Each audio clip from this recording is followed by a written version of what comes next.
À Sméraldine, ville aquatique, un réseau de canaux et un réseau de rues se superposent et se recoupent.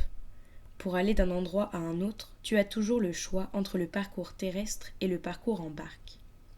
Et comme à Sméraldine, le chemin le plus court d'un point à un autre n'est pas une droite mais une ligne en zigzag ramifiée en variantes tortueuses, les voies qui s'offrent aux passants ne sont pas simplement deux, il y en a beaucoup, et elles augmentent encore si l'on fait alterner trajet en barque et passage à pied sec.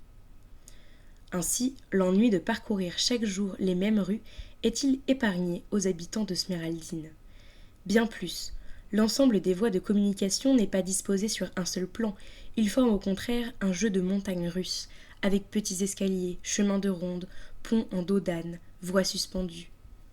En combinant des segments de trajets divers, les uns surélevés, les autres pas, chaque habitant se donne chaque jour le plaisir d'un nouvel itinéraire, pour aller dans les mêmes endroits.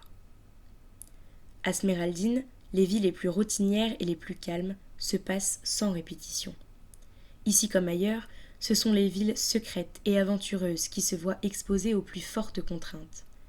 Les chats de Sméraldine, les voleurs, les amants clandestins suivent des chemins les plus haut perchés et les moins continus, sautant d'un toit à un autre, se laissant tomber d'une terrasse sur un balcon, contournant les gouttières d'une démarche de funambule.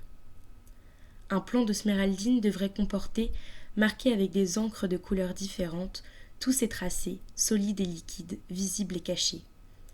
Il est plus difficile d'y fixer le chemin des hirondelles, qui coupent l'air au-dessus des toits, descendent, ailes immobiles le long des paraboles invisibles, s'en écartent pour avaler un moustique, remontent en spirale, frôlent un clocheton, dominent en tous les points de leur sentier aérien chacun des points de la ville.